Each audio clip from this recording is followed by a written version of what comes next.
السيارة ناقص كاملة.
Занималась наукой и вела активную преподавательскую деятельность.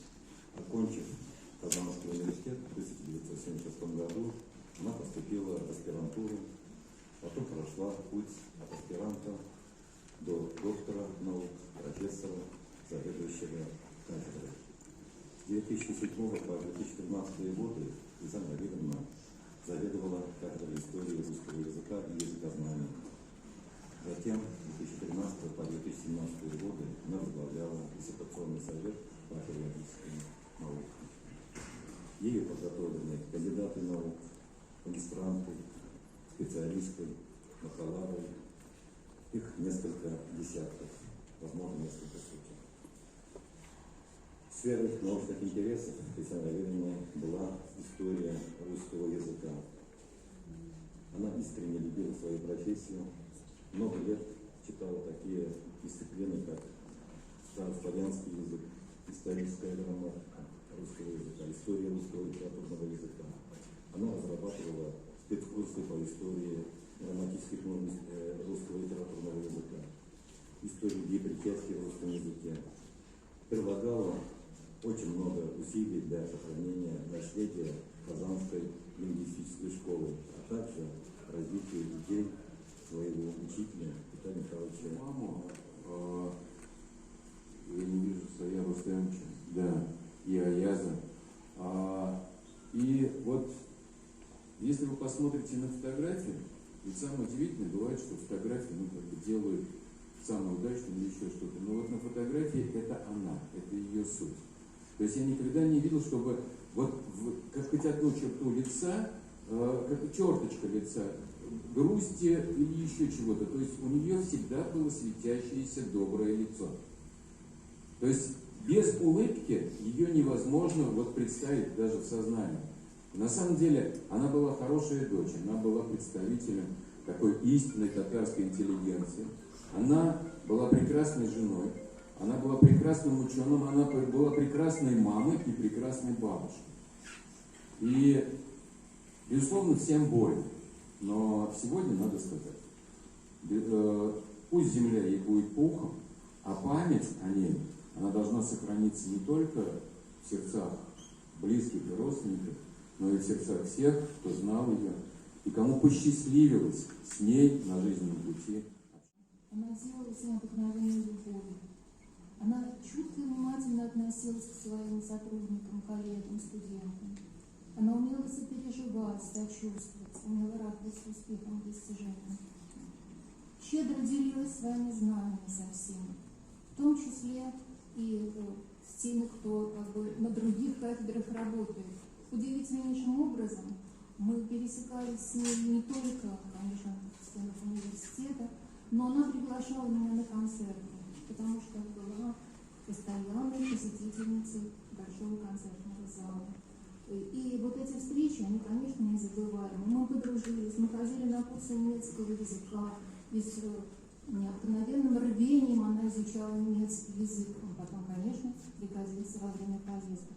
Рождение, можно сказать, с самого детства. И дружим мы с ней давно. Но поскольку дружили всю жизнь наши родители, Диляр Рахман, Равиль Абы, и мои родители, Айрат и Мариам Арсланова, это была такая одна компания. Всегда вместе. Даже они вывозили нас, меня с сестрой, Айдар, с Лисан, на море, оздоравливать детей. И вот такая была большая шумная компания. И всегда жили мы по соседству. В Ленинском районе мы жили на Гагарина, они жили на Королева. Потом мы переехали на Кольцо, они на Ленина. Всегда как-то были рядом. И всегда в трудную минуту, или в минуты какие-то радостные, юбилейные, всегда были вместе. Да, я согласна с теми, кто говорил, что Лисан счастливый человек, она прожила счастливую жизнь. У нее были прекрасные родители, она создала прекрасную семью. У нее прекрасный муж, Рустем. Они создали прекрасную пару. Везде они были вместе. Они были очень гармоничной парой. А какие у них чудесные, талантливые мальчишки. Только позавидовать остается. Как она любила своих слуг, как она гордилась, радовалась своим внукам. Конечно, были большие планы, но эти планы остались только планами. И хочу сказать о том, что Лисан была очень ответственным человеком. Все, что она делала, все казалось, что так делалось легко и как будто само собой. Но надо знать, сколько за это стояло нервов, сколько переживаний, но все делалось так, как надо. И последним большим событием, которое Лисан провела, это было столетие со дня рождения ее отца, Равиля Абы Тумашева. Она очень переживала, она очень долго готовилась к этому мероприятию. Она составляла списки, она рассылала пригласительные билеты, она составляла речь. Она не спала ночи, когда перед этим событием. Но надо сказать, что мероприятие прошло очень достойно. Конечно, театр тоже помог, народу было много, была выставка, посвященная Равилю Абы. И самое главное, она добилась того, чтобы поменяли портрет в фойе театра. Ей не нравился портрет, который там висел, и этот же художник сделал новый портрет. Он, конечно, интереснее, вот если вы будете в театре, тем фильм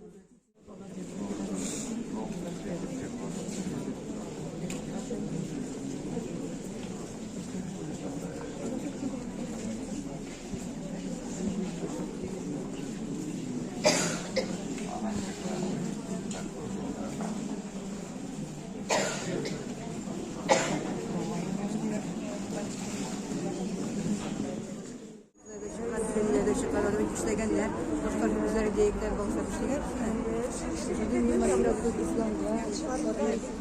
Süre.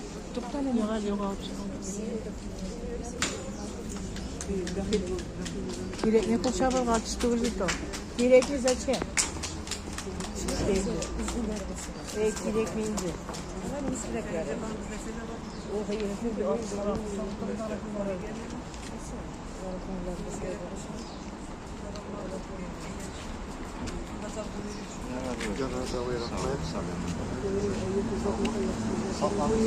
Görüşürüz.